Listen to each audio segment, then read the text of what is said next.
Ladies and gentlemen, this video I've been waiting for. Okay, I've had it queued up for a couple days now, and yeah, I think it just released. Okay, I think Skep sent it to me or something, and said recommended for us to watch it. So I'm fucking down. Okay, it is called The Darkest Moments in TV History 5. I'm ready to see some crazy shit. All right, I'm ready to see some crazy shit. So everybody, be ready. Here we go.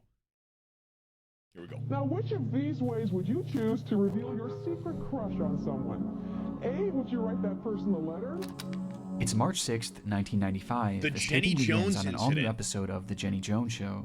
The program was essentially a tabloid talk show centered around everyday people caught up in unusual circumstances, which made for an entertaining yet often questionable program, with the showrunners doing everything in their power to make the content as shocking and sensational as possible. And this episode was set to be no different. The segment centered around 6 people, each of whom had a secret admirer, who would be revealed for the very first. Dude, all these shows creep me out. The ones that like look like this and are super fucking old, shitty quality game shows. I feel like there was always some like sus or like, you know, messed up shit going on behind the scenes. Do you guys get that vibe when you see like clips like this? There's always like a creepier, deeper meaning, you know? I don't know. That's just that's the vibe I get every time. First time here on the show, with the most compelling of the group by far shaping up to be 24-year-old Jonathan Schmitz. Like the others, someone had a long-standing crush on Jonathan, but was too afraid to tell him. And upon hearing of this, Jonathan hoped in the back of his mind that it would be his longtime ex-girlfriend, who he had a newfound interest in marrying, though he was in for quite a shock. The twist in the episode was that Jonathan's secret admirer was actually a man named Scott Amador. The two were actually good friends, though Scott had never once mentioned having any sort of romantic interest in him, due to the fact that Jonathan was straight, and had never given any sort of indication otherwise, setting the scene for what was surely going to be a shocking reveal. A reveal that the crowd just couldn't wait to see. What? B, would you tell the person in private in case he rejects you? Or C, would you tell that person that you're gay and you hope he is on national television?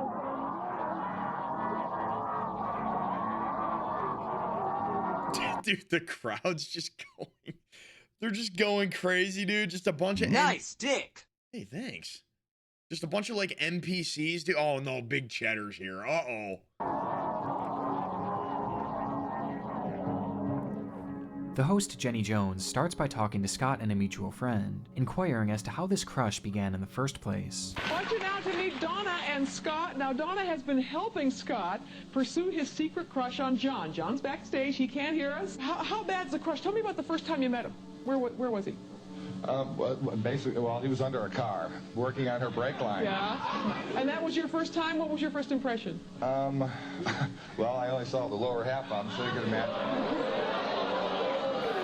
Before she begins to dig even deeper, pushing Scott to disclose as much graphic personal information as possible, just to make things that much more entertaining, and his answers did not disappoint. Okay, you think about you have fantasies about him? I've had a couple, yeah. Yeah, you had when he was under the car, you had a fantasy about him. Yeah, something to do with like brake oil line snapping and... You have another one that involved, you were in a hammock or something? Tell us about that fantasy. Yeah, I thought about it. Tying him up to my hammock. With all of Scott's secrets now out in the open, it was time to bring out the man himself, the object of Scott's affection, who had absolutely no idea what he was walking into. Oh, Let's have God, John dude. come out here and see who has the crush on him. Here's John.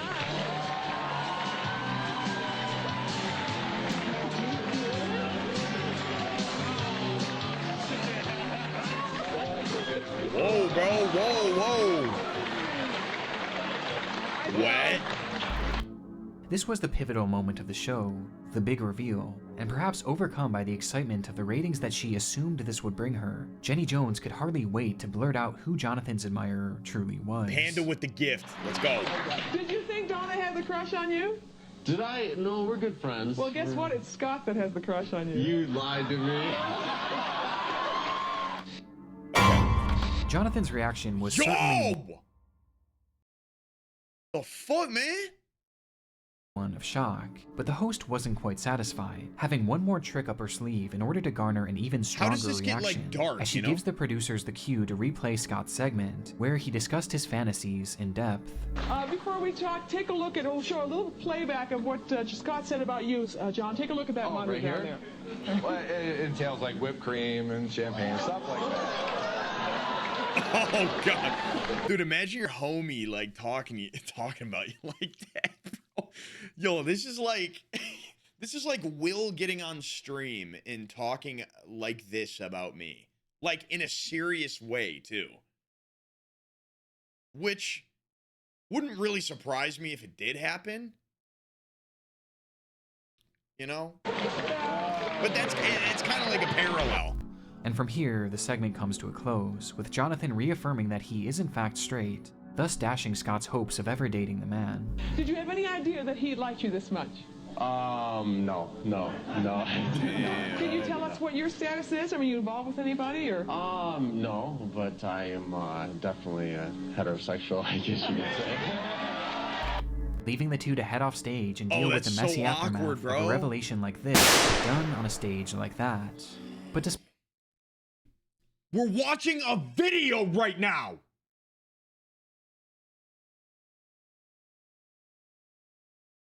despite the obvious awkwardness, it actually seemed like both parties took it pretty well, I need with boys to Jonathan play even with. taking Scott out for dinner that very night to smooth things over, No where he way. again stated that he was flattered, but just not interested. Oh shit.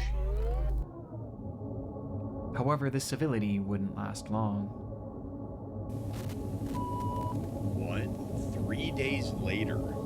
Man, I think I just got him in. Okay, calm down, okay? Okay, why did you do that?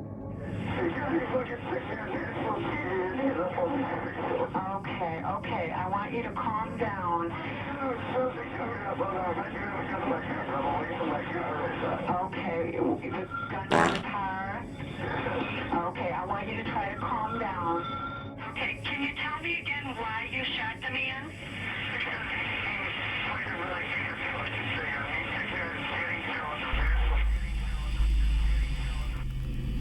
Yo, this editing is creepy as fuck, bro. This shit's eerie as hell. Though he didn't say it at the time, the truth was that Jonathan was left shaken and embarrassed by what had happened on the Jenny Jones show. And despite the Why? fact that the program at this point hadn't even aired yet, it was weighing heavily on his mind, just knowing that it would soon be seen by people he knew. And this feeling was only intensified due to the fact that Scott was seemingly not taking no for an answer, leaving a note on Jonathan's door just 3 days later, writing, "If you want to turn this off, you'll have to use a tool. It takes a special tool." This note was What? his breaking point. The moment Jonathan read it was the moment he made his mind up. He was going to kill Scott Amador. Dude, He left his house what? right then and there and purchased a shotgun, which he used to break down Scott's door, approaching the man and firing 2 shots at point-blank range, both of which connected, killing Scott instantly. Oh my god, Chad. Yo, that guy's kind of psycho. That is not like that big of a fucking deal, is it? Like, well, here's the thing. The guy was kind of stalking him in a little bit of a weird, uncomfortable way, but I don't think it reached a point to where you had to kill him yet. You know? Like, it didn't get there. I don't think it was there yet, in my opinion. But holy, bro. With his mission accomplished, Jonathan sped away from the scene, calling the police shortly after and confessing to everything, stating his sole motivation for doing this being the humiliation he felt from Scott's own confession on that TV show, as well as his continued flirtation despite Jonathan's obvious disinterest. Though clearly this was no excuse to kill, and as a result, Jonathan was arrested and given 22 years in prison, from which he was released back in 2017. That's it? Due to the fallout from this episode, Whoa! You got 22 years for breaking down someone's door and killing him with a shotgun point blank. 22 years, and now he's a free man. This man is on the streets right now, chat. it was pulled from the lineup before it even made it to air. But today, the full recording can be found across the internet, Oh, so it giving didn't us a get look at aired, the guys. stage It in didn't which a get killer aired. was made.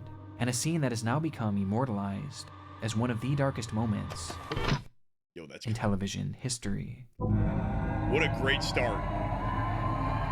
I need a W in the chat for Nick Crowley right now. This shit is this is a project, you know? This is a production, bro. These are the, like, this is a video. Okay, this is a YouTube video.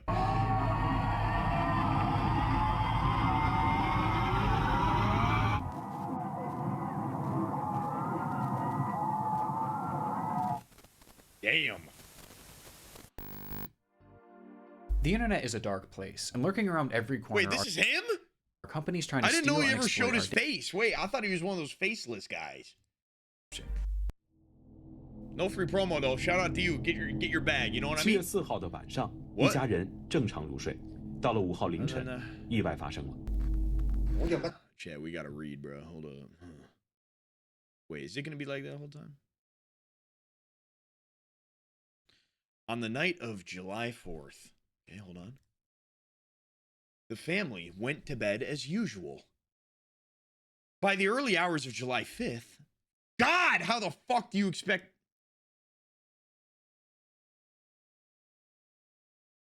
How do you expect me to read that fast, dude?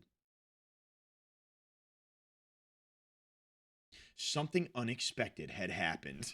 All that just for that. At around 5:30 in the morning, I woke up to find that He had nowhere else to turn. It had been 11 long, excruciating days since 55-year-old Shu Guli had last seen his wife, Lai Hueli, who had vanished from their apartment in the dead of night. Damn. So now, desperate for help tracking her down, he took to the local news stations, putting out a public plea for any information that could help bring her home. Okay. Her disappearance occurred on the 4th of July, 2020, which also happened to be their daughter's 11th birthday. To celebrate, Shu made the family a special meal, including his daughter's favorite, meatballs, cooking the entire recipe from scratch, even grinding the beef at home. Oh, you gonna The make me dinner was hungry? supposedly You a gonna make me success, hungry right and now? To finish things off, Lai and her daughter enjoyed a tall glass of milk poured by Shu before the family turned in for the night. Hours later, in the dead of night, Shu woke to use the restroom, and upon getting back into bed, he briefly watched his wife as she was sleeping peacefully next to him, before he fell back asleep. He would never see her again. 24 hours later, Lai Hueli was officially reported missing, and a full-blown investigation into her Whetstone, I love you. whereabouts Have a was great night. launched. I love Which you. is where things begin to get strange. Okay. When police searched the apartment complex, they noted a large number of security cameras positioned all over the property, both inside and outside of the building, making it all but certain that Lai would be seen in the footage at some point leaving the apartment, which would at least give investigators a timeline as to when she left. The footage first shows Lai and her daughter taking the elevator up to their apartment at 5:04 p.m., which was presumably right before their meal. From there, over 6,000 hours of footage would be reviewed frame by frame, though strangely, Lai was never pictured again. To investigators, this was impossible. The cameras covered every single So that was the last time she was seen? possible exit, and it was shown that not a single route would have made her completely undetectable to them, which quite simply meant that she could not have left the building. She had to be somewhere inside, and so they searched everywhere in that complex, from the unit she lived in to the AC vents, the water tanks, storage units, everywhere. Though still, they found nothing. No way. Lai was gone, but at the same time, she clearly hadn't left. It was no wonder why Could she the felt cameras so have helpless gotten, in like, the situation, tampered with? and fearing that they were reaching a dead end, he began what essentially became his media tour, as he attempted to get as many eyes as possible onto the case in order to help find his wife. 许先生说，7月5号凌晨12点半，他起床上洗手 He 间的 got 时 up 候， to use the 妻子还 bathroom. 躺 His 在 wife 身 was 边 still 到 lying 了清晨 beside 5 him. 点半，床上就只剩下 By 他一个人。 5:30, she was gone and he was alone. So she just disappeared in the middle of the night, dude. Like out of nowhere. All he did was take a bathroom break and then. 我老婆什么时候回来到底？是我都不知道。现在 Dude, that's creepy as hell. 女儿叫起来了，因为女儿在隔壁嘛。那么叫起问了她一下，我说你妈妈有没有看到？她说没看到。我当时也没怎么在意，反正早晨出去一出去吧，就是，那么继续自己的事情。 These media appearances began to happen numerous times a day across essentially any station that would allow him on. What's up, Bad Though even Barbie? when this failed to garner any leads, he kept the pressure on the public, this time by announcing a reward of 100,000 yen for anyone with information that could help lead to her Yo, how much is that, chat? How much is 100,000 yen? Is that like a Is that more for us or less for us? Discovery. Meanwhile, investigators kept digging, searching the area again and again, but still, it just wasn't adding up. There was no way out of that building that hadn't been thoroughly checked over. Well, except for one. What's up, Asian? How you doing, man? In what was likely a last-ditch idea, one of the investigators had a hunch that they should check the community septic tank, as that was really the only place that hadn't been thoroughly picked over yet. And so dozens of trucks moved in to sift through weeks of raw sewage. They searched for 25 hours within the grime, filth, and unbearable stench, until they found something. It was an unusual gooey mass that no one could seem to identify, and wanting to know more, they brought the substance back to the lab for testing, only to discover that they had essentially just solved the case. They had found Lai. No. Or at least what remained of her. Fucking way, bro. Despite the stories Shu had told investigators and the media, things didn't actually happen the way he said they did on that fateful night. Instead, the couple had actually gotten into an argument after Shu had cut his hand while preparing the meatballs, to which he blamed his wife for the injury, causing the two to have a verbal spat. This was supposedly nothing uncommon for the pair, as the marriage had allegedly turned sour years before due to financial strain, meaning that this was far from their first fight, though it would be their last. When Shu handed his wife and daughter their milk for the night, each tall glass had actually been laced with sleeping medication, with the drug immediately taking effect and knocking both of them out. And with the house now silent, he smothered Lai with a pillow, thus ending her life. Oh my god! But if this was the case, wait. Okay, how'd they figure that out, though? Wasn't she just goo in a septic tank? Unless he admitted to it, how the fuck would they find that and figure that out? And how did she end up in the septic tank? Well, Shu had a plan. He had previously purchased several large butcher knives, which he used to cut his wife into smaller pieces. However, this still wasn't enough for him, as he wanted to make sure that every trace would be discarded in the most effective way possible. And so, he turned to the kitchen, and more specifically, the area he had prepared the meatballs in earlier, before proceeding to place her remains through the meat grinder, turning Lai into an unrecognizable mass of flesh that he would then methodically flush down the toilet over the course of many hours. Oh my... 7月4号的晚上，一家人正常入睡。到了God, I hate to call that, like, I hate to say it's smart, right? Is it, yeah, that's like kind of smart or no?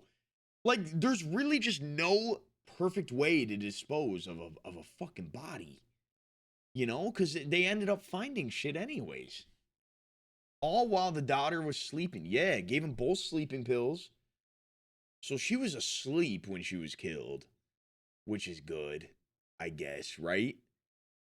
It wasn't like a gruesome death, you know. 号凌晨，意外发生了。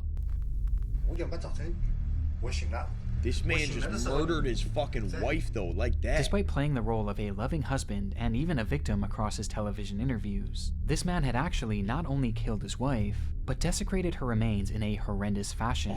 And looking back at some of his answers, it's honestly not all that surprising. 一个人他出不去的，按他的智商，老实说，我这么多年了，这都跟他走不去了。 My understanding of her, honestly, she couldn't have done it alone. Well, she definitely As a result of his crimes, Shu Gulai would be sentenced to death, with his execution being set to happen in the near future. Whoa.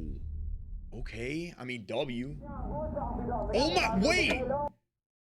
Liz, what are you? Oh my. Dude.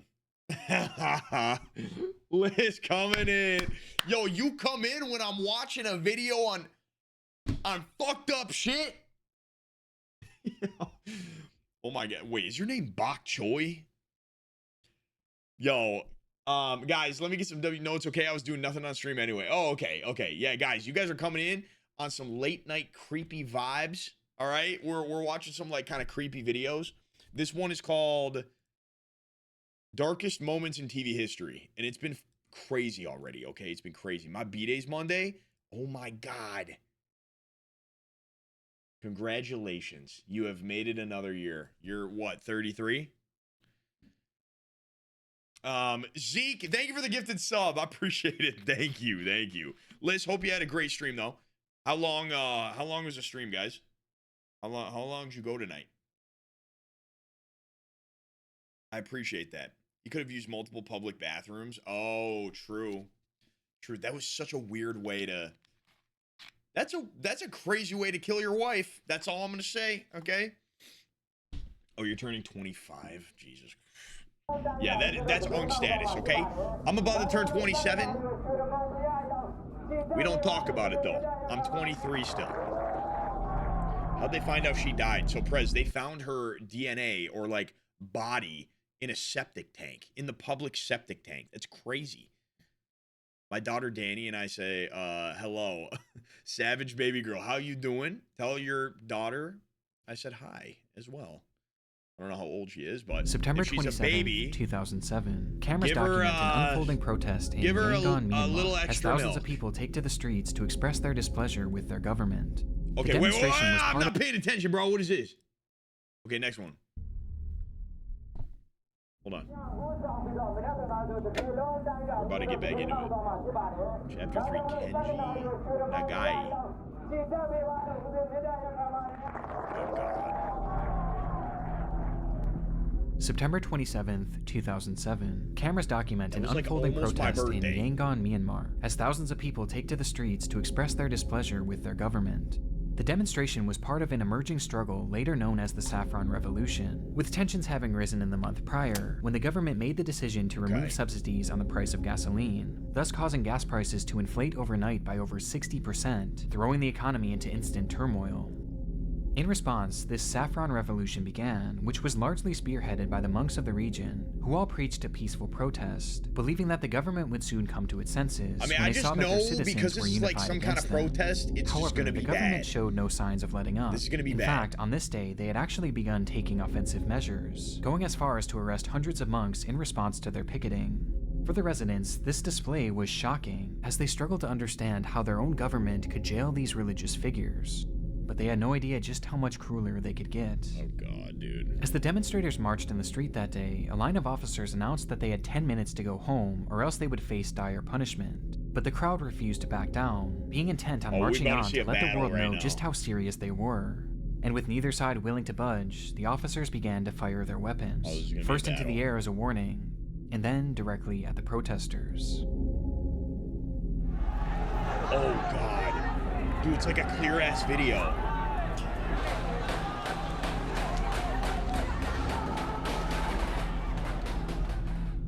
Are those like rubber bullets? It was a massacre, with the official death toll being 10 innocent civilians. Wait, they were shooting real guns? They were real? While others on site that day posited that the number was likely much higher. What? The footage is disturbing on its own, but there was another layer to this ordeal, one unexpected variable. A man named Kenji Nagai. Jesus, bro. Who's this guy? Nagai was a journalist from Japan with a lengthy track record of reporting on situations in dangerous, even war-torn countries, building up an impressive resume in the journalism community. And during the Saffron Revolution, he was visiting the region with his camera to document the events firsthand, as he had done with so many conflicts before. Yet despite having so-called special protection due to his journalist status, Kenji never made it back home, with Myanmar officials reporting that he had accidentally been struck in the chest by a stray bullet, making him the only foreign casualty in this ordeal. The revelation was obviously heartbreaking for his family and for the entire country of Japan, who strongly condemned the slaying of Kenji, as well as the slaying of the other protesters. Crazy. But still, officials in Myanmar asserted that this was all just an unfortunate accident, a classic case of a man being in the wrong place at the wrong time. But this was only the beginning of the story. Wait, what? There's more? I thought this was gonna be it.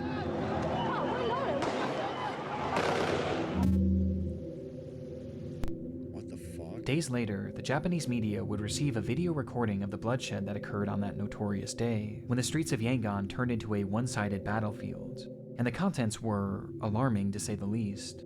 Damn, bro. この時カメラは倒れ込む半ズボン姿の男性を捉えていた。 What the fuck?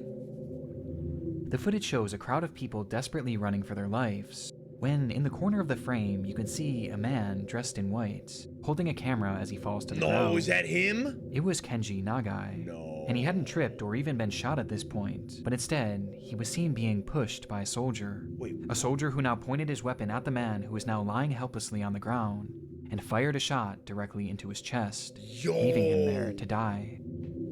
He was Following literally this, a separate executed. photographer on the scene managed to capture an image of Kenji moments after the attack, and in the photo, Nagai was still holding onto his camera, documenting the carnage around him, as he laid there bleeding to death, having taken a bullet directly into his heart. Dude, what? The revelation was shocking for a few reasons. Most obviously, it disproved the initial claims that Kenji Nagai had been shot by a stray bullet, as this was clearly and quite literally an execution. But it also showed the entire world these harrowing yet inspiring images of a fearless, Legend, drop passionate 5, I'll rip a journalist fucking who shot continued right now. documenting the battle around him, even as the life left Like his a body, fat one, too. with his corpse being shown minutes later, still holding onto that camera. Fucked up, man. Which leaves us with one burning question. Okay. What happened to that? Yo, mods, ban Legend, bro. Are you you're gonna make me rip a shot at 12:46? It is past midnight, buddy. He did, dude. He was his cursor was literally hovering over that. Dude. You know what's crazy is I ain't even playing music for it. Okay, I'm just taking a silent gulp. Here we go. Hold on. Just hold on. Let me focus.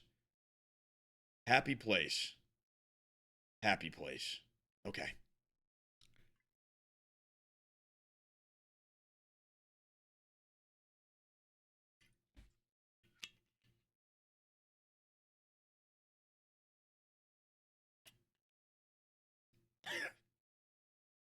Yeah. Gah. Camera. Hey, thank you so much, Legend. Thanks.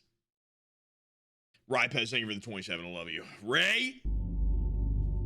Kenji Nagai had quite Panda literally with the given 10? his life Guys, to capture what the the fuck you images doing, on man? that device. And with the man being so close to the action, it was likely that whatever was on that camera was incredible, and perhaps even showed his execution up close, which could give more details about how exactly his passing came to be. Yet when Damn, yeah, poor guy, you know what I mean? Does this get crazier? Yo, Skep, is that pretty much it? I don't know. I'm not really into the whole protest thing, you know? That's it? Alright, focus. Nice one. Und hier ist der Mann, der aus der Kälte kam. Lullaby, thanks for the follow. I appreciate it. Chapter 4, Wetten Das? Oh my god. Who's the stinky motherfucker? Another game show. It was always a big deal when Wetten Das would go on air. After all, it was far and away the most popular show in all of Europe, drawing in millions of viewers to see what crazy segments the show would come up Wait, I've with. never heard of this guy. The premise of Have the you guys show heard of was this that guy? the contestants were given various unusual challenges that they would attempt to complete in front of a live television audience, with these challenges always being somewhat tailored to the contestants' lives. Though these silly challenges would usually be contrasted by someone attempting something a bit more daring, with these stunts often being reserved for people with some sort of special training beforehand, to assure that they were physically and mentally up to the task in order to avoid injury. Yo, this is kind of fire. The show was very intriguing, with an air of fun and danger all rolled into one, as you never really knew what you were going to get when you tuned in, leading to their program polling roughly 20 million viewers per episode at its peak, which was also helped by the A-list celebrities that often made appearances. And on December 4th, 2010, You got MJ on that? Yo, he was really God. If you get this motherfucker on that? made appearances. And on December 4th, 2010, the lineup was particularly stacked, with Cameron Diaz being featured as well as Justin Bieber, who was set to perform in front of the millions watching at home. But first, things would start off with a stunt performed by 23-year-old Samuel Koch. Samuel was a stuntman and actor in training, already having one stunt credit to his name and a vast amount of training under his belt, making him the perfect candidate to perform something more dangerous and physically demanding. With this in mind, Samuel was given the task of jumping over 5 moving cars, each of which progressively getting longer and harder to clear. And in order to help make things a bit easier, he was given spring-loaded boots or kangaroo shoes, which would allow him to jump higher. The The stunt was right on the border of Samuel's capabilities, as during his practice runs he was just able to clear most of the vehicles, Dude, though those not look without fun, falling bro. Where multiple can I buy times, those? making it a true challenge, which was what the show was all about. And at Samuel's request, his segment would open the show, with his mother watching from the stands, having a microphone attached to her, ready to capture her reaction. Oh God. Wait, guys, why do I feel like this one's gonna be fucked up? Wait, what? Is that a smart car? Damn! That was fire. They have his mom mic'd up. The first jump goes off cleanly, making it obvious that Samuel could actually do this. Oh shit. Though when approaching the second car, No.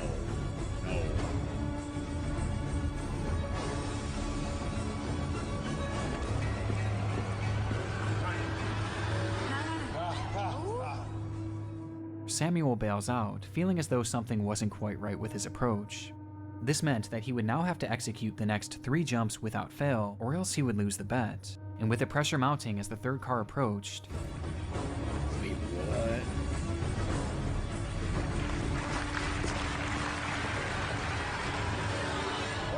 Okay.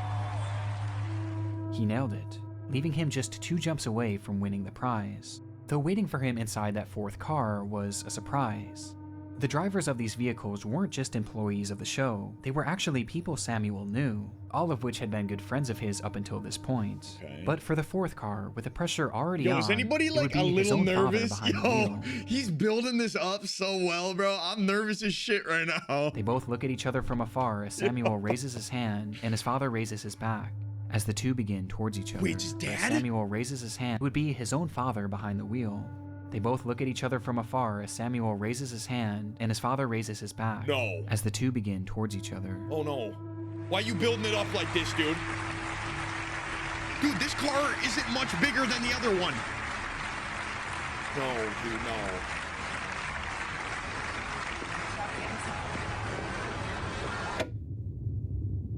Samuel jumps, but immediately something is wrong.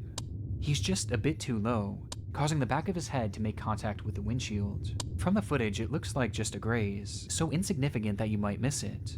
But in reality, it's believed that in this moment, Samuel hit his head in such a way that he was knocked unconscious, leaving him in the air with no way of sticking his landing. And with that, he falls to the ground, unable to protect himself, landing directly onto his face, with his mother's microphone briefly capturing her initial reaction.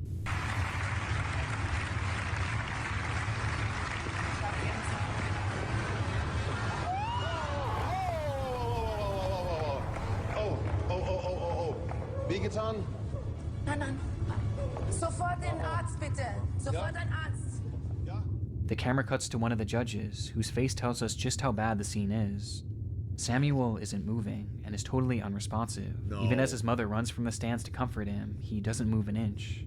Even worse, the program was beloved due to the fact that they aired no commercials. It was a live feed for as long as 3 hours, meaning that they had no commercial break to cut to. How you and fucking remember, make money? this was the very first segment. No way. Instead, the cameras show the audience, all of whom were standing there stunned in complete silence, as paramedics rush in to help the man. It would be several excruciating minutes before the host, Thomas Gottschalk, announced that the show would be canceled for the evening, ending the program early for the very first time in its history. Dankeschön, bis gleich, hoffentlich. No way, bro. Dude, with the host being you know what made it even more fucked up? The dad was the one driving, and the mom was mic'd up watching. Like, shaken by what he had witnessed, that he resigned immediately after the show. What? The good news was Samuel was alive, though he was in rough shape. Okay. 2 of his cervical vertebrae had been fractured and his spinal cord was badly damaged, which left him fully paralyzed from the neck down, turning him instantly into a quadriplegic. And what makes the situation that much more depressing was that, again, his father was the one driving, likely leaving him with unimaginable guilt, despite the fact that it clearly wasn't his fault. Oh my But despite this awful tragedy, Samuel's story is actually quite inspiring in the end, as he's gone on to become a successful actor, and even has a credit as an assistant director, taking what was quite possibly the worst hand he could have ever been dealt with, and going out there and achieving his dreams regardless. God, that's so fucked up, man. Oh my God, that's so bad, bro. Though meanwhile, Wetten Dass never really recovered from the incident, and would be cancelled just a few years later due to low ratings, with the most popular episode after the incident being one where Samuel himself actually made an appearance, where he forgave the show and claimed that what happened to him was not their fault. Wow, but it seems that's the general crazy. public was not able to forget that horrific moment they had all witnessed on live TV. Dude, that one's crazy. Last one, right? Damn. Okay. There's one magical, haunted evening each year when all the scary creatures come out to prowl through every neighborhood. It's Halloween night, 1992. People across the UK are just getting home and settling in for the night, with many deciding to turn on their televisions in search of some spooky content to fit the mood, only to find a rather surprising option from an even more surprising source. Bro, I thought the guy died for sure the in that BBC. last one, bro. They were airing a new so special glad he called lived. Ghostwatch, a daring mission that followed famed BBC presenter Michael Parkinson and a team of reporters as they aimed to capture definitive proof of the existence of ghosts. And to add another layer of tension, they would attempt to do so live on TV. Okay. At the time, this was extremely unique, especially for the BBC, which was known to be one of the most trusted news stations in the UK. And making things even more interesting, they weren't going to be doing their investigation at a well-known haunted destination, but rather a simple suburban home. A home inhabited by a family and what they claimed to be an intense, even violent spirit named Mr. Pipes. The name was given because the spirit produced loud banging noises, which the mother initially believed to be the home's old water pipes. The mother's name was Pamela Early, and she lived in the home with her two daughters, the mother Suzanne and looks Kim. creepy. And for months, they had been desperately trying to get the media's attention to help with these hauntings. However, most reporters who visited the scene labeled them as crazy. And so this was their moment to prove to the world that these paranormal occurrences were in fact real. Though early on, most viewers were left feeling the exact opposite way. Inside the home, reporter Sarah Green would experience essentially no activity for the first hour, with Michael Parkinson and a skeptic they had brought on for an interview casting serious doubt that the phenomena experienced inside the home prior was anything supernatural, instead blaming these supposed occurrences on psychological issues. And things only got worse from here, as upon hearing Mr. Pipe's infamous banging noises, Sarah actually caught Suzanne making the sounds herself by hitting a hammer against the wall, essentially disproving the entire story of the house. Quite extraordinary. We set out to catch a ghost, and sadly, very sadly, what we witnessed was a remarkable exposure of a hoax. Let's not be too hasty. Oh, come on, Doctor, please. It was a rough showing. However, by the show's final hour, things began to take an unexpected turn. Wait, what? Suzanne, are you okay? It's all right, love. Oh, don't get upset, love. Your mum's here. Oh, dear God. Suddenly, the show cuts to Suzanne, who is lying unresponsive in her bedroom, completely covered in scratches, thrusting the broadcast into utter chaos. We will stay with you. What was that? Where are we going? Just outside. Where are we going? As they rush to help her, loud banging noises emanate from all across the home, despite the fact that everyone was now accounted for. Wait, it was horrifying, whoa. and made even more so as the camera. You know what this kind of reminds me of, guys? You ever see Conjuring 2? Remember, if for the people out there that have seen Conjuring 2, remember when the spirit told the young girl to fake the shit to get the people to go away? Remember? She had to fake it to get the fucking ghost hunters to go away, bro. Even though it was real. This is the same vibe. Shows Suzanne hiding behind a couch. Susie. Dude. Oh, hell nah, bro. Oh, I just got chills so bad. Yo, I just got chills so bad. No, Jen, no. Yo. Behind a couch. Susie.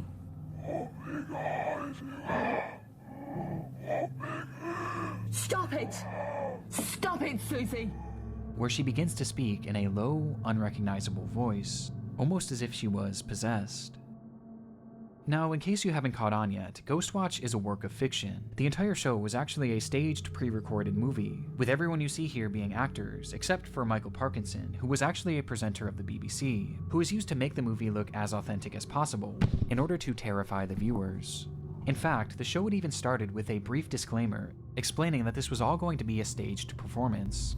Now on BBC One, Screen One presents an unusual and sometimes disturbing film marking Halloween. Using the modern idiom of the outside broadcast, Michael Parkinson, Sarah Green, Mike Smith and Craig Charles star... But it's gonna be like... it's gonna be like, except for this episode. It was real. In Ghostwatch. But the problem was, most people didn't see this. And with the movie aiming to look as authentic as possible, many just took it at face value and truly believed that they were watching an actual real-life possession unfolding before their eyes. You didn't have to tell me that. And the program wasn't over either.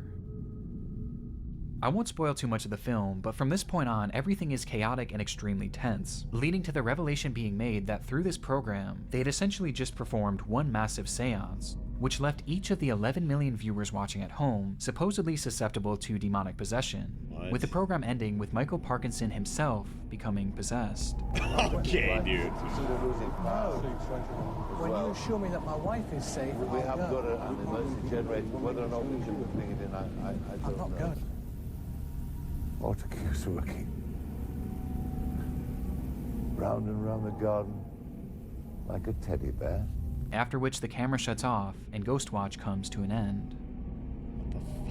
The program immediately caused widespread panic, with the network receiving over 30,000 phone calls that night, most of which coming from horrified viewers. Even Parkinson's own mother phoned the show in hysterics, as she genuinely believed her son had been possessed and potentially even killed. The stories from that night are incredible, with one woman calling the show and demanding compensation for a new pair of trousers, as her husband had quite literally defecated himself out of fear, as well as two boys who presented to their doctors with symptoms of PTSD. It was complete and utter madness. But of all the reactions to Ghostwatch, one individual Dude, imagine being like that, bro. Oh my god, that was so scary. Like, you're a fucking loser, dude. Like, that's probably the most loser thing that could happen to you, bro. There ain't no excuse. There ain't no getting out of that. Among the 11 million viewers watching was an 18-year-old named Martin Denham, who was tuning in from his family's living room with his parents and younger sister. As the show progressed, Michael began acting strangely, curling up into a ball and becoming unresponsive. All the while, his eyes stayed locked on the screen, watching these horrific events unfold, with his family describing it as if he had been hypnotized. Now, Martin did suffer from a learning disability, which apparently affected his behavior at times, but this was something entirely new. Bro. Starting that night, he was overcome with intense paranoia, as he began hearing noises around the house, which his parents recognized as the water pipes.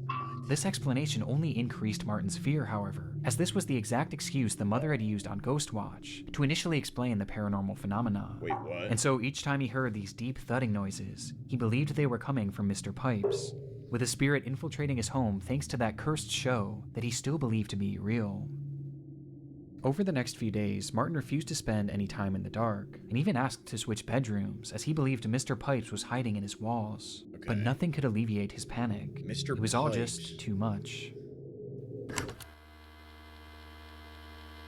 5 days after Ghostwatch aired, Martin Denham would end his own life, leaving behind a note that read, "Please don't worry, if there is ghosts, I will now be one, and I will always be with you as one."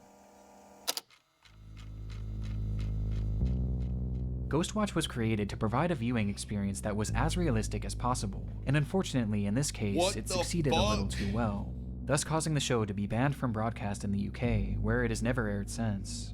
Though today, you can still find the full movie across various streaming. That's a little unfair, bro. Why is it's banned because of that? Can we watch it? No, dude, no. Wait, can we? No, bro, I'm not watching that old ass shit, man. Services, where despite the terrible, unfortunate tragedy that entailed, it's Chat, still I'm not watching that.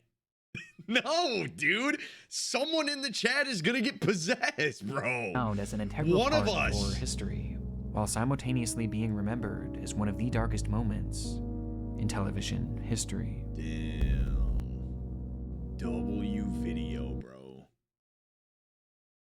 W video, bro. Oh my god.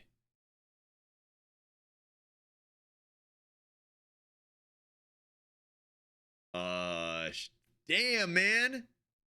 Fuck. Chad, I think we gotta hold on.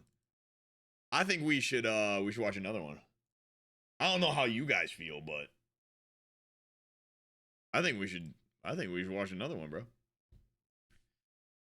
What should we watch though? I want to watch another Nick Crowley, okay? We're watching another Nick Crowley because fuck, he's so good, man. What do we do? The darkest moment in TV history?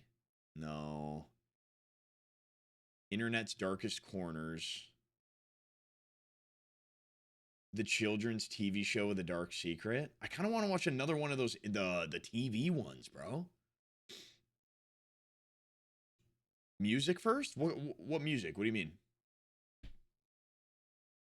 YouTube's darkest videos. Mr. Nisty with 16 months. Thank you, bro. I appreciate it. YouTube's darkest iceberg.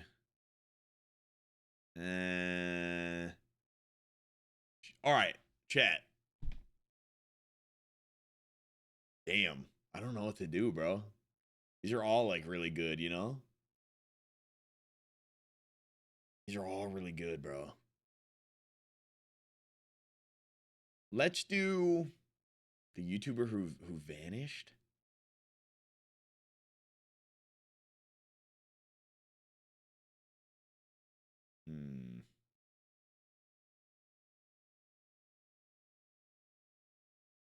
Let's do YouTube's darkest videos. You guys down? I kind of want to. I'm doing darkest moments in TV history, bro. Let's do another one of the TV history ones. Let's do another one of those. All right.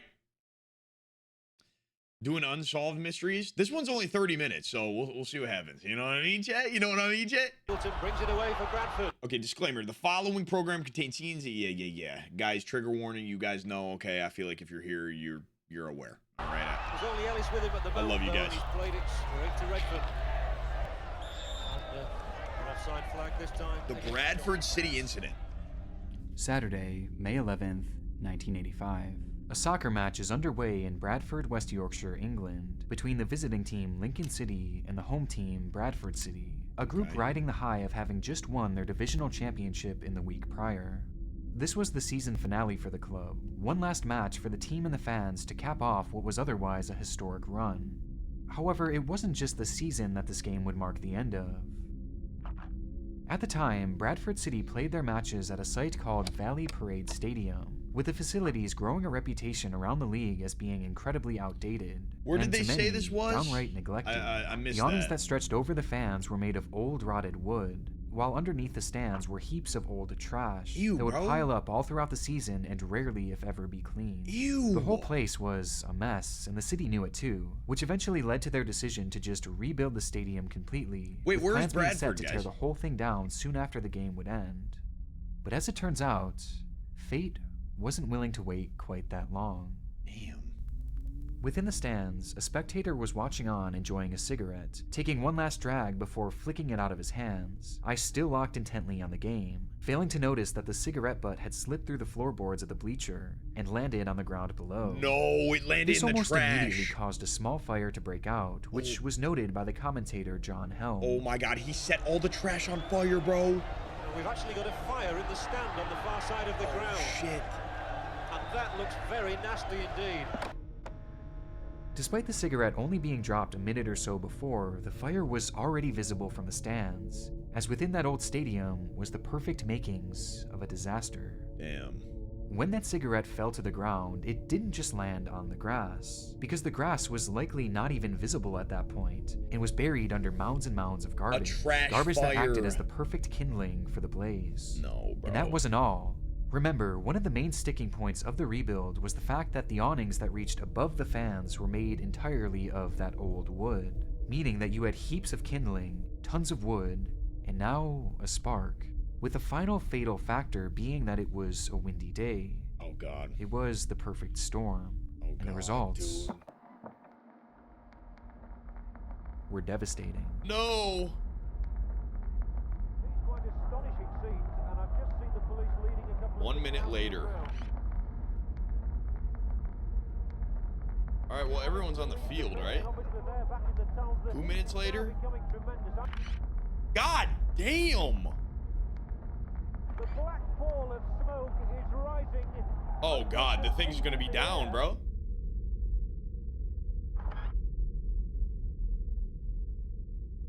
It took approximately 3 minutes for that small fire to engulf. Chat, one fucking cigarette, some old fart bag decided to throw while it was still lit.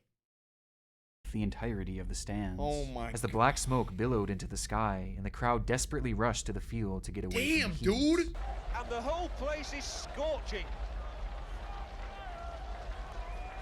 They've been talking about having a new ground at Valley Parade. They might soon have to have one. Because this is the day that Valley That's Parade crazy. I mean, all right. Did everybody get out?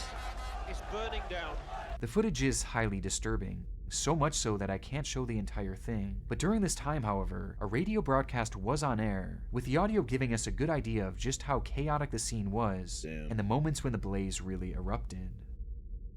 We're on fire here at Valley Parade. The whole end of the stand at one side is actually in flames now. I can see the orange of the flames. The game is Imagine just driving in your car, like listening to your favorite soccer team, and this is what the radio starts yapping, like screaming about, that there's a fucking fire. The whole stadium's going up ablaze.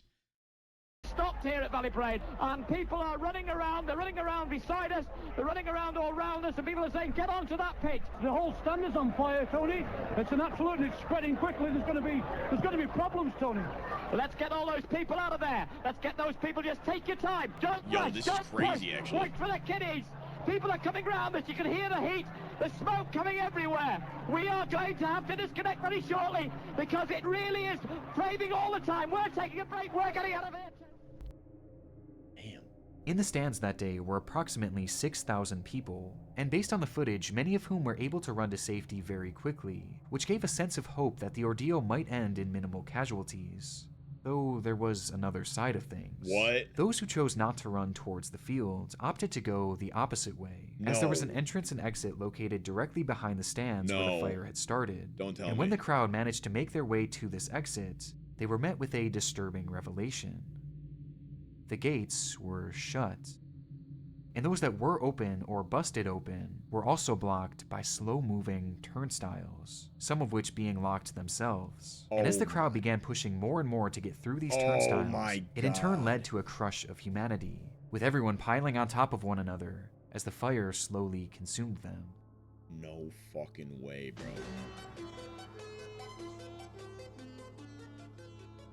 When the smoke cleared and the bodies were counted, 56 had tragically lost their lives, No while another way, 265 were 56? left with serious injuries, with the tragedy leading to numerous new safety standards for soccer stadiums across the country, as Valley Parade's notoriously bad reputation had finally caught up with it on its very last day of operation. I need RIPs in the chat. 56 people, bro. And it was because it was such a shit show. Like those spinny thingies, they couldn't get through them. So everybody was just like piling on top of each other, bro. Oh my God. Marking one of the deadliest days in the world of soccer, and one of the darkest moments Yo, Poopy Pen, thanks for the follow, man.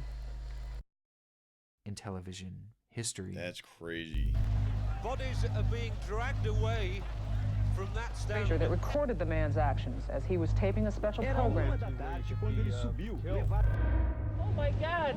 Oh my God! This is edited. The edits are fucking fire, bro. Before we dive into our next case here, I want to first... You're a W, you're a W. Get your bag, but that ain't my bag, so...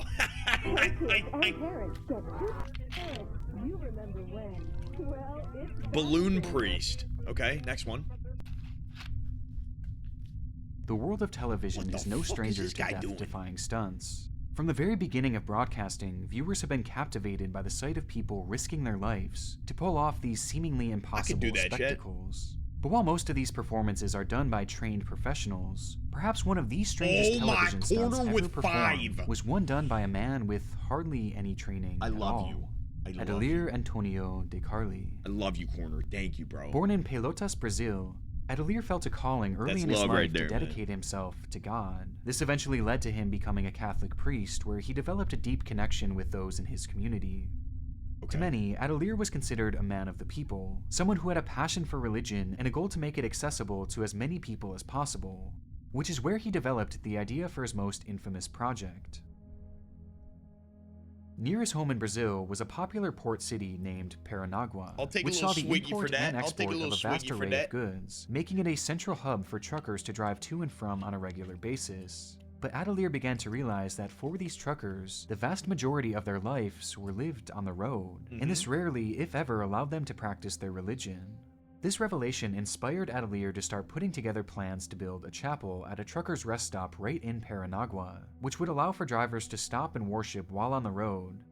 In theory, this seemed like a great idea, and one that the community could easily rally behind, though there was just one issue: the money.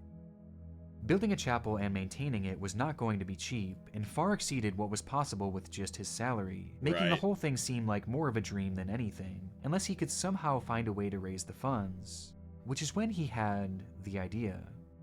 He was going to create a public spectacle, one where he would attach himself to hundreds of helium-filled balloons and take off into the sky, in a process known as balloon clustering. Oh my god, believe it or not, dude, this was... you know what he's doing? He's being the It House, bro. The It House. Remember the movie with the balloons on the house? The It movie where the balloons and the dog and the little kid, man. Queso's left booty cheek. What's up, man? That's up. Wait, what did I say? What the fuck did I say? Dude, I never get those ones right, bro. I always confuse up and it. It's actually a somewhat well-known stunt at the time, as popularized by a man named John Ninomia, whose footage was shown on numerous television stations a few years prior in 2006. You said and It the perhaps Clown having been movie? Yeah, inspired no, by Megan, this, I'm sorry. Adelier viewed the stunt as the perfect opportunity Dude, to fund no his fucking chapel, way this guy's about with to his do plan this. being to To break the world himself? record of 19 hours in the air, and in doing so, use the publicity to gather donations. Oh my god. But the only problem was, he had no experience whatsoever. He had gone skydiving numerous times before, though, and he believed that his familiarity with that would help him to break the record in no time. And so, on January 13th, 2008, in the city of Umpere, Brazil, over 600 balloons were filled with helium and attached to a chair, which Adelier was then strapped to. He began to lift off the ground, quickly floating high in the sky, as the news cameras were there to film it all. The flight saw him travel roughly 17 miles and reach an altitude of 17,000 feet, highlighting just how dangerous of a stunt this really was. But despite his lack of experience, after around 4 hours, he would touch down safely in Argentina, marking the end of his first successful flight. Oh, W, happy It was a promising ending? start, and inspired Adelier to continue planning and prepping for his next attempt, which he resoundingly told people would break the world record. In preparation for doing so, he took part in various jungle survival training exercises, and even took up mountain climbing, as he knew he would be flying over remote regions, which left him at risk of being stranded somewhere in the wilderness. I love mountain climbing. To further aid in this, Adelier would also have a satellite phone and a GPS, which he would use in tandem to help track his location and call for assistance should things go awry. It seemed that Adelier was ready for anything. But on April 20th, 2008, as a crowd gathered around to see this man attempt this record, Okay, here the he weather goes. began to take a turn for the worst. During his first flight, the skies were sunny and the winds were calm, but on this day it was gloomy and the rain was falling hard off and on, putting the whole stunt in jeopardy. But Adelier remained confident, boasting that thanks to God... I have a feeling this is not going to end well, all right? I really don't. Hey King, finally I catch you live streaming. Hope you have a great day/weekend. Freaking love your content. I watch daily. Yo, Dying Soul, what's good, man? Thank you for thanks for coming in, man. I appreciate it. Dose, how we doing? Adidas, good to see you. God, he would have Struck by perfect weather lightning? when he was Shut on his up, flight. dude. Porque eu No vou subir fucking way. acima dela. 10 minutos eu ultrapasso ela. What? E depois vou voar sempre em tempo bom. And despite some trying to convince him to push things back, he knew that the crowd was there for him. And this was his chance to secure funding for his dream project. Com essa quantidade de balões, Dude, this man's just trying to build a church, man. He's just trying to build a church and be a good guy. He's trying to benefit the community, ladies and gentlemen. Oh my God, look at him. And away he goes. And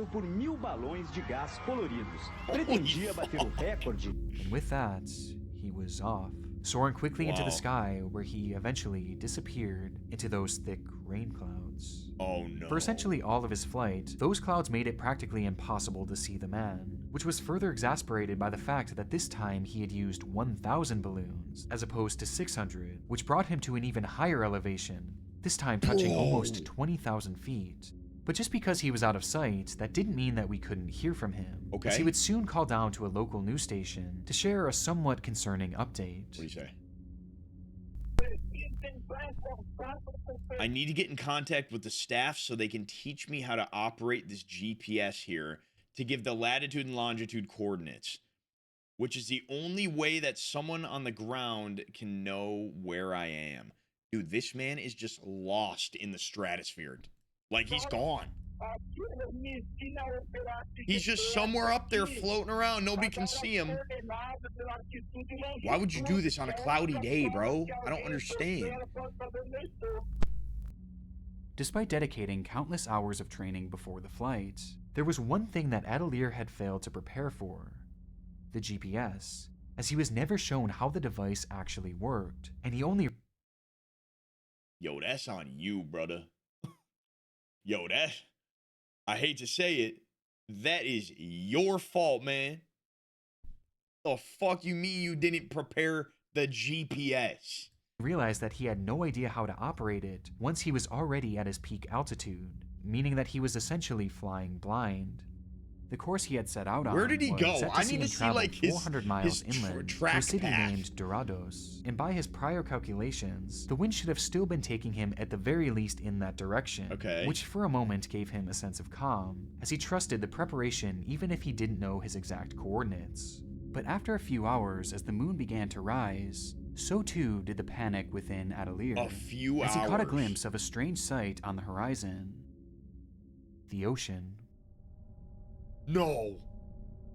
Somehow, the wind had done a complete 180 and had blown him in the exact opposite direction that he had prepared for. And before he knew it, he was flying directly over the sea. This is my nightmare, with Chad. no way This is a fucking absolute nightmare. Imagine being up there, just knowing you're being taken out above the fucking ocean. Oh my God, dude. There's no, dude, you just want to stay floating forever, because if you go down, then it's Shark Bay ooh-ha-ha. Stopping himself or even slowing himself down, as he was now flying alone into pitch blackness. No. Atelier called his team and requested they send rescue, but there was no way to give his exact location. You know, every time he's like floating, like the whole time he's floating above the ocean, anytime he hears a balloon go, he probably freaks out, right? Like, by this point, you he was do already not nearly want 40 that miles out shit to to sea. go out. After being just 8 you got hours 1,000 into his balloons 20-hour though, man. flight, You're good. The ground team would lose contact with Atelier after receiving a message from him begging for his rescue. Oh my God. And he would never be heard from again. Up, up, and away. A Catholic priest trying to break a record for most hours flying with helium-filled party balloons vanishes into thin air. The subsequent search for Atelier was broadcast heavily all across the world, with the media dubbing him as the Balloon Priest. And after nearly 9 days of searching, the only sign of the man was his balloons. They were found detached and floating in the ocean, with there being no sign of the priest. Oh my God. Look at the picture, bro. That's so fucking fucked up. That's so fucked up. Whatsoever, leaving his fate as a total mystery. At least at the time. On July 4th, 2008, no way they found a tugboat him, right? sailing off the coast of Mackay near an offshore oil rig would spot something floating in the water. And upon closer inspection, it would be identified as a body. Or at least part of one. Given all that remained was the subject's lower half. And upon DNA testing, it was confirmed that it did in fact belong to Atelier Antonio de Carli, who likely crashed into the water and drowned, only to be picked away at by various predators of the ocean, thus ending the Balloon Priest's saga in a tragic, yet for many, unsurprising manner. Bro, some shark hit a lick on that motherfucker. Yo, RIP though. Night is the most dangerous time for pedestrians along streets and highways. To be on the safe side, walk facing traffic and wear light-colored clothing for quicker recognition by approaching drivers. Oh, this one's gonna be creepy, isn't it? Now, once you get There's some that are just way creepier than others, you know? That other one was like, their mercy. If your car should become disabled, bro, you're trying to be it, you know? You're trying to be the it balloon guy. There are signs you can get put on the back window to summon for help. Like, I just it was the don't know what waning you days expect. of 1986.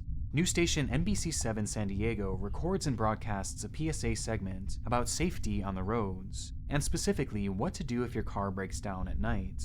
This may seem like a fairly random topic, but for residents of San Diego, fears were rising over just how safe their highways were, as just a few days prior, a 20-year-old college student named Kara Knott had gone missing, only for her car to be found pulled over onto the shoulder of a tall bridge, where underneath, police would find her body, having been strangled brutally and tossed over the side to the ground below. Understandably, residents were concerned, with many assuming that she had ran into car troubles and likely exited her vehicle to get help, only to be kidnapped and killed by a nearby motorist. And due to this, NBC7 thought the segment would be effective in educating those out there, in the hopes of avoiding another situation like Kara's, especially considering at this point, her killer was still somewhere out there. For the video, they even had a highway patrol officer come out to share his tips. Being a female, you could be raped, robbed if you're a male, all the way to where you could be killed. Once you get in that other person's car, you're at their mercy. As well as a man whose car had broken down when they were filming. Do you realize how dangerous it is? Yes, I realize. In fact, I was putting the gas in, and an 18-wheeler came by and almost blew me away. Overall, the segment appeared relatively harmless, with the main messaging being to contact authorities and wait for their assistance rather than trusting a stranger.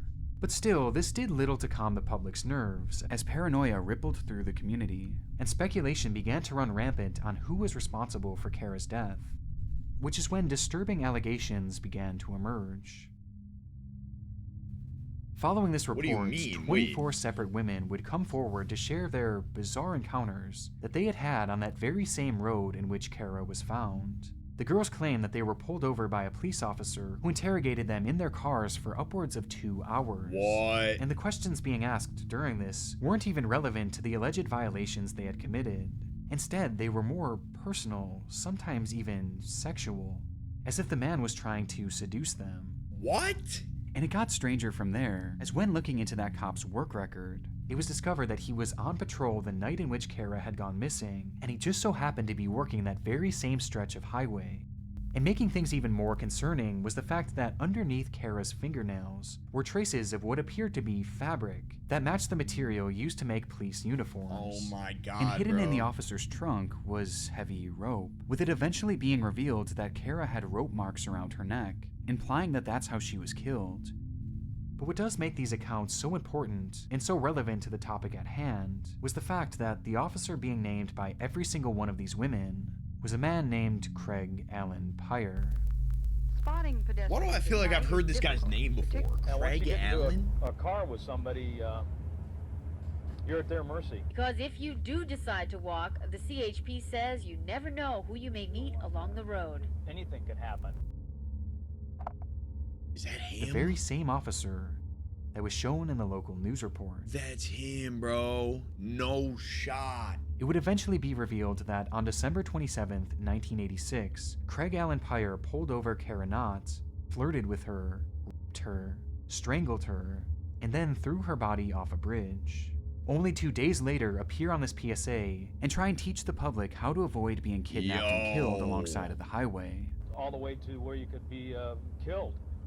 Once you get in that other person's car, you're at their mercy. If strangers should offer assistance, tell them to call police or the CHP. Just stay in the vehicle, lock all the doors, turn on the emergency flashers, and wait for help to come. That's genuinely insane, bro. It's so incredibly haunting to watch this segment back, especially considering what he's saying, knowing that he was quite literally the cause of the crime that inspired the segment to begin with. Just 2 weeks after the program aired, Officer Craig Pyre would be arrested for the murder of Kara Knott. All right, what'd he get? Where he was eventually sentenced 25 years to life in prison. Does that mean... Does 25 years to life mean, like, basically life in prison? Like, he's not getting out type shit? Right? Why do they say 25 to life, though? Why do they say it like that? What's the difference between, like, 25 to life and saying life? I don't really understand. 25 is the minimum he'll spend. Yeah, I know that, but, like, if it's 25 to life, I don't know. I feel like that's just kind of like if he's doing life, then just say life. You shouldn't have the ability to apply to get out. That's just kind of crazy. What does that say? Oh, Ontario, Canada. God damn. Chapter 4, The Man on the Edge. Oh my God! Right. Oh my God! Considered one of the most visually stunning locations in the United States, and even across the world, the 3 waterfalls that make up Niagara Falls offer a unique blend of beauty and gives violence, the judge leeway. making it no wonder why tens of thousands of people visit the area every day, just to take in the awe-inspiring views and that unbelievable rush of water. But on March 20th, 2003, as a typical crowd gathered to take their photos, their attention was captured by something far different than the scenery. Something that couldn't have been possible. It looked like a man in the water. Though he wasn't being swept over and he wasn't moving at all, he was just standing there, at the very edge of the falls, staring off into oblivion. Police were immediately called to the scene as a panic arose, and within minutes, rescue crews would begin their work, along with a cameraman from a local news station. What? I'm so confused. He's just standing there?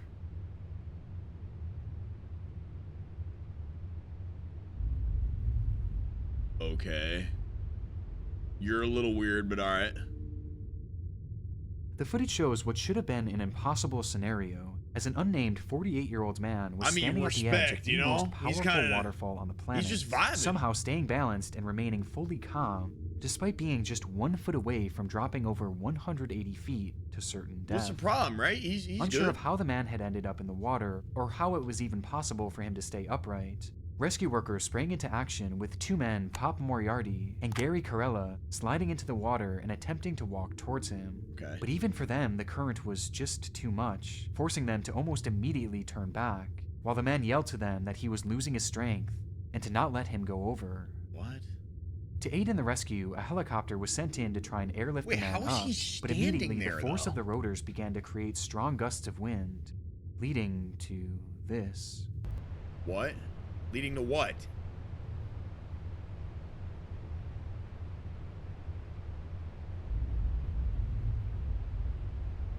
Oh shit, buddy. You better hold on. Find a starfish down there or something. Feet dangling over the edge of the falls. Oh my God. As the freezing cold water pelted him relentlessly. By this point, that man had already been in the water for over 1 hour, and his grip... He tanked that current for an hour before this? ...was slowly slipping. And so, in a last-ditch prayer, a rescue worker inside the helicopter decided to toss a life preserver, knowing that this would likely be their final shot at saving him. Okay. And miraculously, the current caught it and brought it directly to him. No way. With every bit of strength he had left, the man would let go of the rock he was clinging to and lunge towards the preserver, grabbing a hold of it as crews on shore began to pull him to safety. Or at least, they thought. As he was being towed to shore, the man approached what looked to be land, though in actuality this was an ice shelf that extended out over the water, meaning that the black line you see here isn't actually land, but instead a small opening between the sheet of ice and the water itself. What? And within that small opening, the rapids were raging at tenfold due to the increased pressure of the small size. And so, while the man was being pulled towards rescue workers, he was almost immediately sucked underneath, pinning him in an immovable situation. Moriarty and Carella knew that they had to engage once again, or else the man was certainly going to drown, with their testimony later on showing just how dire the situation had become. These guys for doing this. He just told us, let me go. He just gave up. He said, save yourselves, let me go, let me go. But the rescue crews had come too far to just give up. True. And despite the pressure of the water becoming almost too much to bear, Corella slipped a harness around the man and gave the signal for the group to be lifted up. Hey!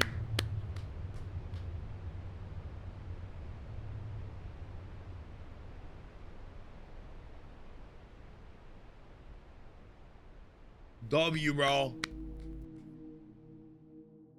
Somehow, they had all done the impossible, and with the victim now on solid ground, he was taken to a nearby hospital where, despite suffering from severe hypothermia, he would go on to survive, making it one of the most incredible rescues ever shown on television. But with the victim now safe, it was time to figure out what exactly had happened. Well, apparently, the man had lost all of his money due to a crippling gambling addiction. Man.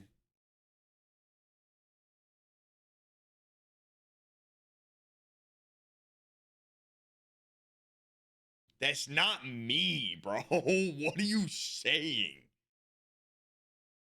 It's you. Even gambling away the last of his family's own cash, losing everything and everyone in the process. And he entered the water that day, hoping to make it his last. But as he drifted towards the edge, he suddenly had a change of heart and decided to fight for survival. Damn. And somehow, when trying to stop himself, his foot became lodged in between two rocks, which also aided in shielding him from the rushing current, allowing him not only to stay there, but to stand upright. It's unknown what happened to the man from here, as he's understandably never been named publicly, but I do hope he managed to find some peace and purpose, as his story is one of very few of this nature with a happy ending, especially within Niagara Falls, as the area has become a hotspot for attempts just like this, the vast majority of which sadly end successfully. And as it turns out, one such example of this was captured when the cameras happened to be rolling. What? Frazier that recorded the man's actions as he was taping a special program with Phil Kavitz. It is Phil's voice you will hear on the tape. Factories, hotels, and other buildings line the river. As TV host Phil Kavitz is recording a program for the local nightly news in Buffalo, New York, he did so near the mouth of Niagara Falls, where the rapids are raging in a particularly fearsome manner. When suddenly... Buildings line the river. Then Frederick Olmsted started a campaign to persuade... We see a man come running from the brush right there and leap directly into the water. For obvious reasons, I can't show what happens next, as the water begins to sweep the man towards the edge of the falls. No. But the audio alone is sufficient in showing just how traumatic the moment was for the news crews watching on. Shit. Factories, hotels, and other buildings line the river.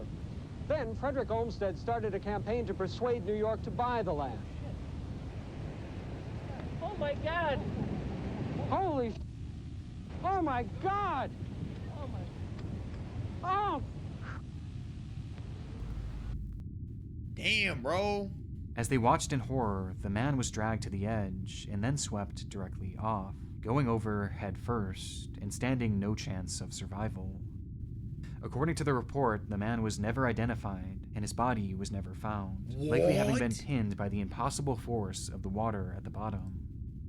But what I find most chilling about this video is that his body was never found either, bro. That's insane. The fact that it's only seemingly been archived in this poor quality, which makes deciphering details about it incredibly difficult. Yeah. However, there were many who watched the program on TV the day after, as the news station actually aired this footage for the world to see, and one particular account has haunted me since the moment I first read it. I remember seeing this when it was first broadcast. Freaked me the hell out. It wasn't a worn-out videotape back then, and the image was a lot cleaner. The guy looked at the news crew and into the camera when they started yelling. Creepy and sad as hell.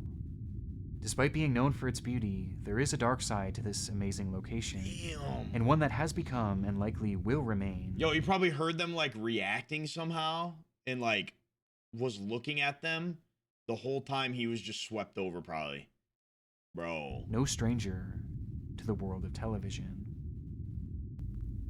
Yo, that's crazy, man. That is crazy. Darkest moments in TV history, bro. We just, bro, we just went down a little fucking, like, rabbit hole, a little creepy rabbit hole, huh? We're going down rabbit holes, bro. Jeez.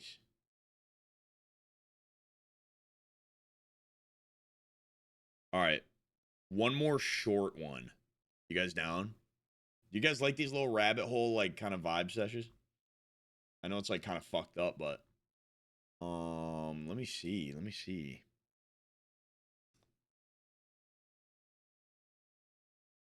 Paranormal vids that I can't explain. Oh, God. That was 4 years ago, though. All right, let's do this one. This is Nick Crowley. Paranormal vids that I can't explain. Is it going to be good, or is it going to be, like... We'll see, we'll see, we'll see. Using the internet as a kid, I can remember searching up videos of ghosts caught on camera. There was something about watching these low-quality videos that always left me so terrified that I couldn't sleep. Yet it interested me so much that the next day I'd come back wanting more. Which is probably why my sleep schedule is all jacked up to this day. But as I've gotten older, I began to notice the flaws in many of these videos. Signs of editing and staging became more obvious, as it quickly became more clear to me that what you see on the internet isn't always as genuine as it claims to be. Okay. This realization made it harder for me to trust any sort of paranormal videos kind of scary, that I but not like horrifying. Because I was bamboozled one too many times. But recently, that same childhood curiosity that I once had actually returned. I began wondering if there were any paranormal videos out there that could truly be seen as convincing to me. And after searching around, right, let's see it. I found a few. Jack, you ready to have nightmares? I'm sorry, guys. I'm not responsible. The remote. I love you, Drew. For me, when a young child or a baby is in a paranormal video, a lot of the times it actually comes across as more genuine. True. Not only would it be harder to convince a child to act in these videos, but we all know that kids normally aren't the best at acting anyway. But besides this, apparently children are also more susceptible to encountering spirits. So having this prior knowledge, coupled with how subtle our first video is, well, I thought it he was truly holding has left me like stumped, a Glock. even after watching this multiple times. Okay.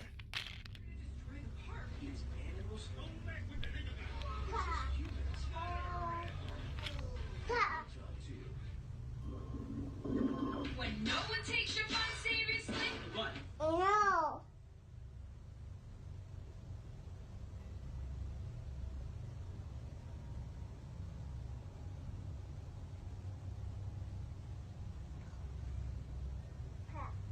What the fuck? This video shows the remote in a young child's hand, seemingly being pulled by an unknown force. Wait, what? From what I can tell, there doesn't seem to be any sort of strings involved or editing. Plus, this type of movement would be all but impossible for a child this age to pull off. Yeah, that was and like... honestly, that goes for that any looks real. age It's for like that being matter. pulled out of his this hand. Would just be so hard to replicate because the remote moves in such an unnatural way. Because of this, we are left with little explanation as to how this could be possible. Well, Either his movements caused this remote to shift How about that? in a one-in-a-million type Maya, of way, good to fucking or see perhaps this child was grappling with some sort of paranormal entity. He don't like that. That was kind of unnatural. That's what I'm saying. Grandma's train. He didn't like that channel, you know? That's it. Our next video was posted to Reddit, where it quickly gained interest throughout the paranormal community. It was posted with the caption, "My daughter played her grandma's piano, who passed away a month ago in Japan. Oh god, this is gonna be Here creepy. we keep the cremated remains and bones/ashes for 49 days before finally burying at the graveyard. While I was focused on filming her, a toy in the background starts to move, and we were the only two in the room." Okay, bro. What fucking toy? I don't even see a toy.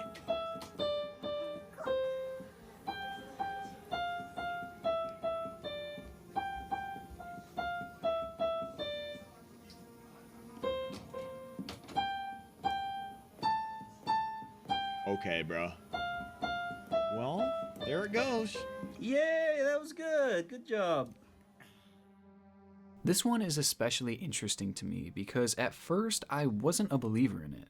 With the whole left side of the screen cut off, I just figured that someone was off camera who had just pushed the toy train. But the more I viewed it, the more intrigued I became.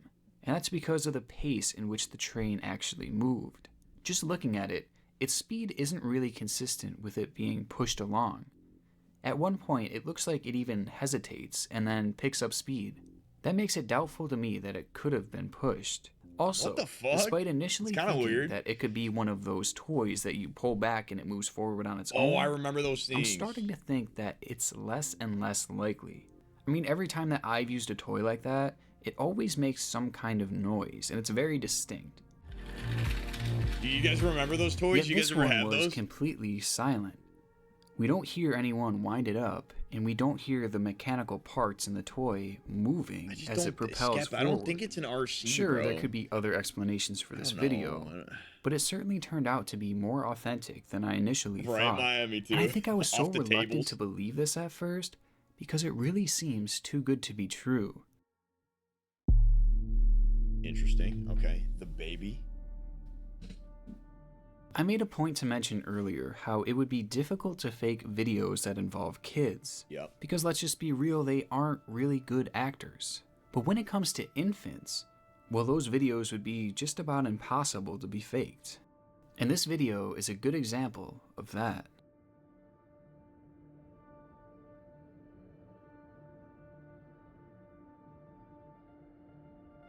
So the baby, what the fuck?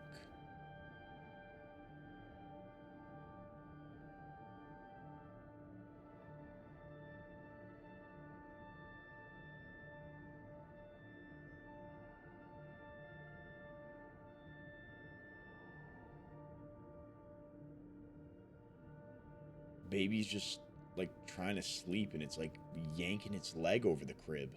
The video is obviously very creepy to me, and it's one that I find really authentic.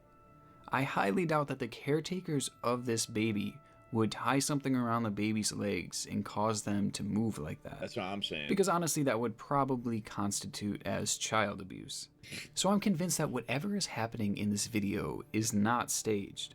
Now, I have heard that babies will sometimes move in weird ways in their sleep, which could offer some sort of an explanation to this. But the way that the baby is moving, it seems really unsettling and unusual. And I'm not even sure that a baby this young would actually be strong enough to move in that sort of way. Also, if you look, you'll actually see an orb that follows the movement of the child's legs. Oh yeah. Almost as if it was the spirit that was moving the child. It's It's fucking definitely weird, eerie, man. That's so and weird. all around, very convincing. The cat's friend. So it's an animal. Then it's got to be almost believable, Now I want to right? mention that it isn't just babies and young children who are supposedly extra susceptible to paranormal occurrences. The same also goes for our pets, with cats and dogs being at the forefront. Many believe that cats and dogs can see spirits that humans can't, which has led to some terrifying videos and stories in the past. This video of a cat playing caught a lot of people's attention because of how cute it was, but some fans of the paranormal found it anything but.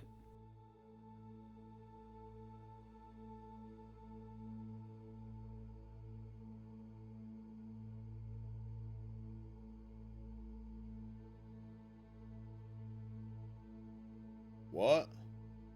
This cat is clearly acting as if they are playing and interacting with someone, yet there's no one else in the room. Its actions and movements just seem so inconsistent to a cat just playing by itself. I don't know. Like its movements seem completely reactionary, yet there is nothing out there. I don't know. Wait, what? Yo, he just sees like a bug or something.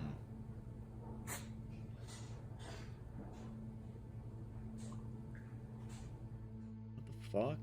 Whether these cats are truly encountering the paranormal, or if they are just being strange. I think they're just being cats, you know? The ball is the next one. Continuing on the whole theme of pets, let's shift over to a paranormal dog video.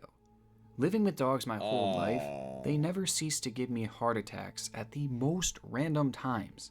I mean, I'll be in bed with my dog, and in the middle of the night, he'll just randomly start growling or barking at literally nothing. It honestly is the scariest thing ever, and it still makes no sense to me. But I know that there are many others out there who have experienced this same situation as well, which is evident by all the videos being posted about it. Your guys' dogs ever like freak you out like that? I found another paranormal dog video, and this one was much different than the types that I was used to seeing.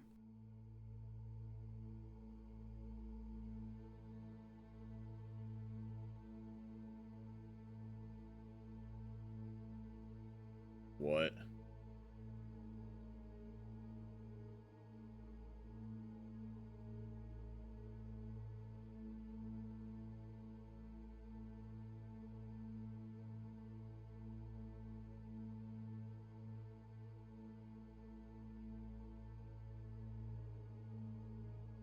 Now watching this video, I don't think someone is off camera pushing the ball back to the dog, because I feel like the dog would at least... If it's a slanted floor, then it needs to be slanted both ways, right? It like almost like a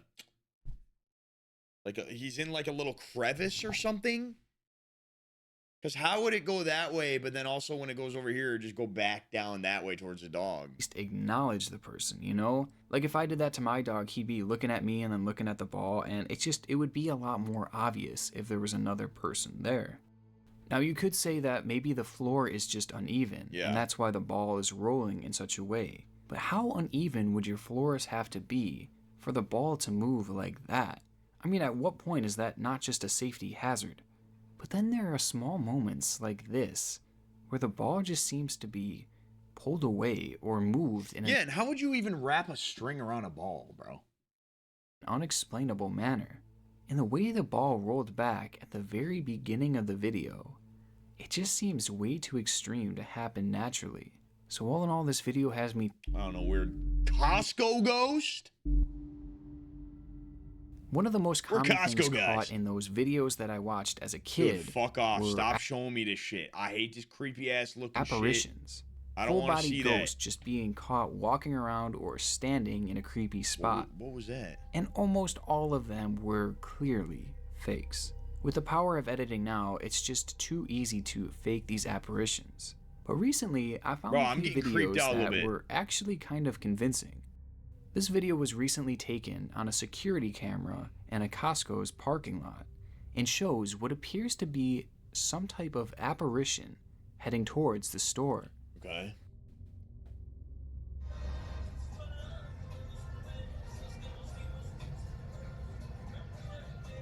Okay, it's over there. You guys see it? Right below me. Bruh, you know when the spirits are doing their last minute shopping that we're really screwed. But in terms of this video's believability, it looks decent. I can't think of any naturally occurring things that would cause something like this, which means it was either edited or this is in fact a real life he just wanted apparition. that Costco hot dog, man. He wanted the this Costco is one of the better glizzy. ghost videos out there. Madison, thank you for and the even follow, after by the a way. few watches, it still gives me the creeps. How are you doing tonight? The spirit in the driveway. Okay.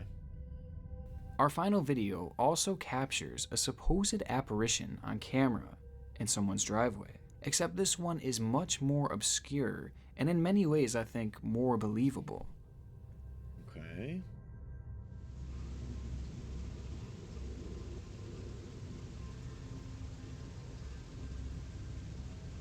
What the fuck?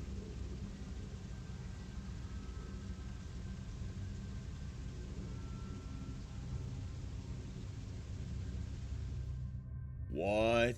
It has long since been claimed that ghosts can manipulate electronic objects, which makes this video very interesting to me. Bigfoot ghost? The object caught on camera that thing was huge, is not bro. clear by any means, but maybe that's how a ghost would actually look if it were caught on camera, which again goes hand in hand with the idea that ghosts can in fact manipulate electronics.